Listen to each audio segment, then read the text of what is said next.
In this video, we're going to prepare Tailwind, Daisy UI and HTMX for deployment, and we're also going to fix a small bug in the application before we deploy it. So let's dive in. What we've got at the moment is we're loading Daisy UI, Tailwind and HTMX from a CDN, and that might be fine for development, but it's not suitable for your production applications. So what we're going to do is fix that in this video, and this is particularly important with Tailwind CSS because we don't want to include the entire library in every single response. Tailwind is a pretty big library, so we want to cut that down and only use the classes that we're actually using in the application. So we're going to show how to do that in this video. Now let's start with HTMX because it's a bit simpler to do this than it is with Tailwind. So I'm going to go to this CDN here where we're loading HTMX, and what we're going to do on this page is we're going to directly grab the source code and we're going to grab the minified source code here from this file. So let's click that file and it's going to load up the source code, and what we can do is just copy this entirely. And we're going to add it to a location within our Django project. So within the application called contacts, what I want to do here is create a new directory called static. And within that, we can create a new directory called JS for our JavaScript code.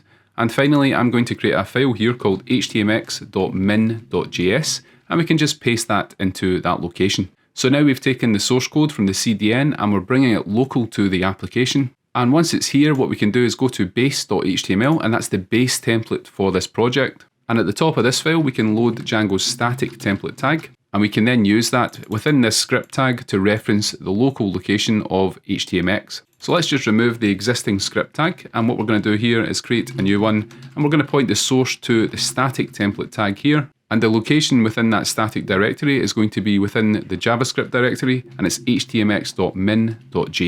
Once we've added that, we can close the script tag and we can save base.html and go back to the application. So let's start the Django server. And if we go back to the application now and we load up the developer tools, I'm going to look at the network tab specifically here and refresh this page. And notice that we're loading htmx.min.js, and that's coming from that location here that we see in the request URL.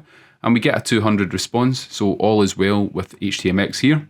We've now brought that local to the application. Let's now move on to Tailwind, and this is a little bit more complicated and it involves using Node.js and NPM. So you need to make sure you have Node.js installed on your server or your machine in order to follow along here. So let's go to the installation page on Tailwind CSS, and we're going to follow the Tailwind CLI guide now to get this working. So to start with, we can install as a development dependency Tailwind CSS. So let's go back to VS Code, and I'm going to stop the Django server and paste this command in. And what that's going to do in the project is it's going to create this node modules folder, and it's also going to create a package.json file. Now if we look at package.json here, it's very simple. We just have development dependencies and it's Tailwind here. Once we've got that, we need to create a Tailwind configuration file. So let's go back to the documentation, and the npx tailwind css init command is how we can create that very easily. So let's paste that in here, and it's going to create a tailwind.config file within our application. Now what I want to do at the moment is go to this config file, and we're going to have a look at what's been created here. So we have a JavaScript object being exported, and this is an important key here. It's called content. That's going to contain a list of all paths within our Django project that contain classes that you might want to add to your final bundle file. So obviously we need to add a couple of these. We need to add all HTML files and JavaScript files in our application. So from the location of the Tailwind config file, what we're going to do is look in the contacts application. So let's specify one path just now. So in the contacts application, we're going to look at the templates, and then I'm going to use this syntax here, and then we're going to look for any HTML or JavaScript file. So we can separate those with a comma. So we're configuring locations here where we expect to find Tailwind classes that are being used in the application. And what this means here is it means match 0 or more directories. So within the templates directory, obviously we have not only HTML files, but we also have partials. So it's going to look in each one of those, and it's going to find any HTML or JavaScript files, and it's going to look for Tailwind classes within those. Now, as well as that, I also want to add one more path here, and I'll explain this once we've added it. And again, that's in the contacts application, and it's actually the forms.py file. Now, the reason we want Tailwind to look in this file is because we actually have Tailwind classes that we're adding here to the form fields within this class. So for example here, the input and input bordered classes, as well as width full, these come from Tailwind and Daisy UI. So we want to tell Tailwind to look in this file and make sure that those are added to our final bundle. One other thing I want to do in the plugins section is require Daisy UI. So that's very easy to do, but we also do need to install Daisy UI. So we've specified plugins here, that's an array of different Tailwind plugins, and we're requiring Daisy UI. We need to go back to the terminal here, and what we're going to do is npm install as a development dependency the Daisy UI package. And that's going to add that to the project as well, and it'll appear in the package.json file. Now with that out the way, we've told Tailwind where our content is. Let's go back to the documentation, and after we've set all that up, what we need to do is add Tailwind directives to our CSS. So I'm going to copy this here, and let's go back to the static folder that we just added a little bit earlier in this video, and that's under the application. As well as the JS folder, let's create a CSS folder as well. And I'm going to create an input file here, let's just call it input.css, where we can actually paste those Tailwind directives. Once we have that, what we can do again is go back to the documentation, and this is on starting the Tailwind CLI build process. So this is a CLI tool that's going to scan our template files for classes, and it's going to build the final CSS file. So this command takes the following format. Again, we're running Tailwind CSS, and we pass an input file here, and that's going to link to that input.css file that we just created. And we also specify an output file here, and this one is going to be output.css. That's where our final bundle is going to be placed, containing all of the classes and only the classes that we've actually used from the Tailwind package. And this -- watch is very useful for development. When you have this, when you run the CLI, it's going to continually watch for any changes and rebuild that output file in response to any changes. Now we don't need the watch flag, so I'm just going to copy this command here, and let's go back to VS Code, and we are going to have to change the paths here. So let's go back here, and what we're going to do for the input file, that was in the contacts application in the static directory, and that was in the CSS directory as well. So that's the input file that contains those Tailwind directives, and we need to specify the output file. So let's just place that back into the static directory as well. So it's going to be contacts/static/CSS, and the file name is output.css.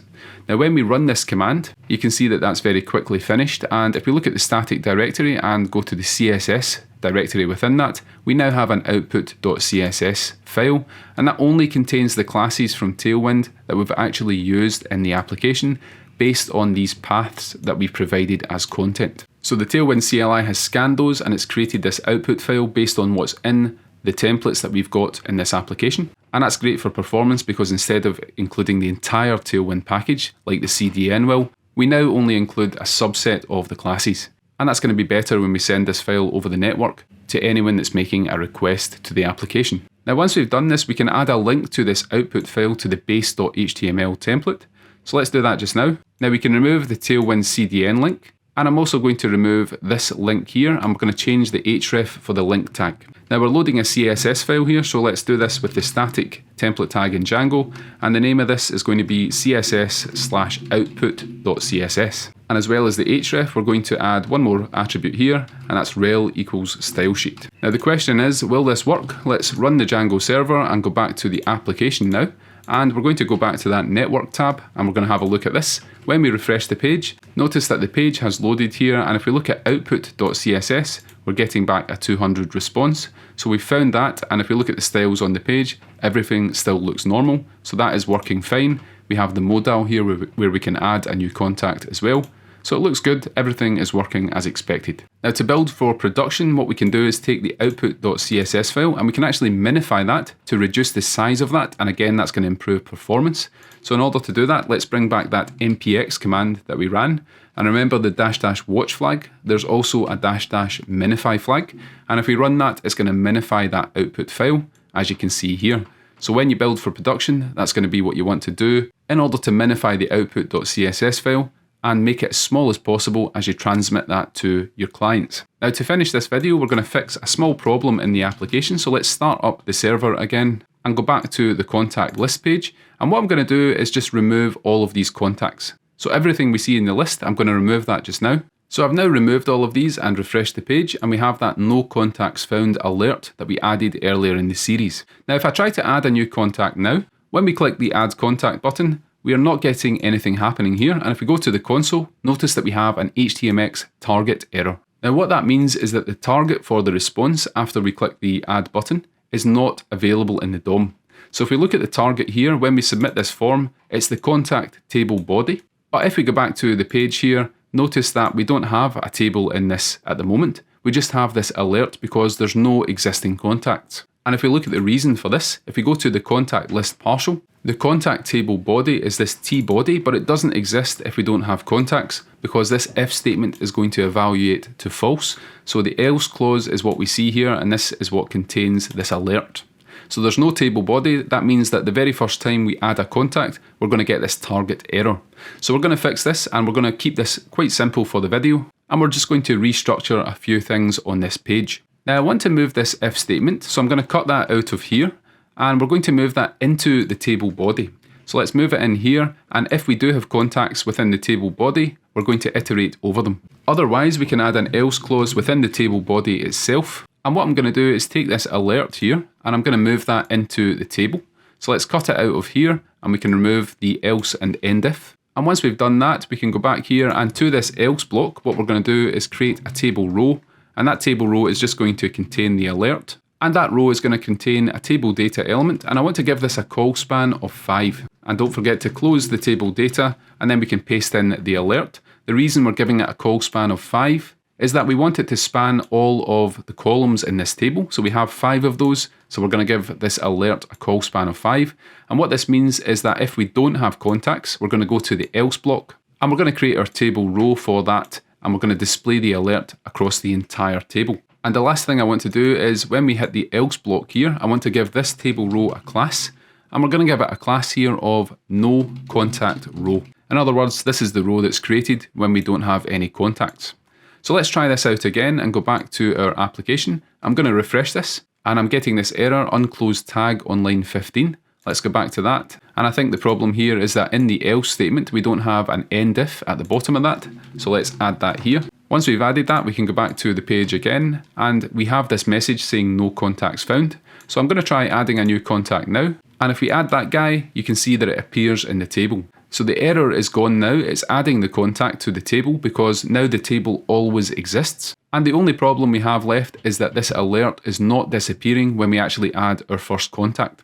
Now we can solve that using a bit of JavaScript. So when we add our first contact, we want to take this alert here and we want to remove it from the DOM. So what I'm going to do is just delete this guy, and once we've done that, refresh the page. And let's go back to VS Code. Now in our contacts.html template here, at the bottom earlier in the series, we added an event listener here, and we were showing this modal using this bit of JavaScript here. Now what I want to do as well is add another event listener to the body, and that's on the success event. And let's close that off just below here. Now if we look at success, what happens in Django's views.py file, when we create a contact, in other words, when we submit that form and that is successful, we are triggering the success event on the client. And that means that we can use this event here in order to clear out that alert from the DOM if it exists. So let's create a variable here called firstContactDiv, and that's going to be equal to a document.querySelector statement. So we're going to query the DOM here, and it's document.querySelector, and we're looking for that class of noContactRow, and that corresponds to what we added in the else block here, this tr with a class of noContactRow.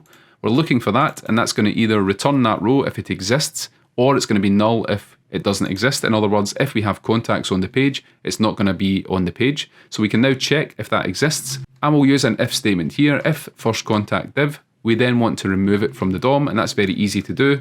We're just going to call the .remove function in order to remove that. So these are all just JavaScript DOM expressions. This one's looking for a class, and it's going to return that if it exists. If it doesn't exist, the if statement will never evaluate, but if it does, we're removing it from the document. So let's now save this and go back to our page, refresh the page, and we're going to try this one more time. So if I now try to add John Doe, notice that the row appears in the table, and we're getting that alert removed from the DOM, and now everything is working fine when we first try to add contacts to our page. And let's just add a second one to make sure that's working. We're going to add johndoe33@gmail, and when we add that, we get the second user. So that's resolved that issue, and now we have the final application. What we're going to do in the next and final video is deploy this Django and HTMX application to the render platform. So that's coming up in the next video.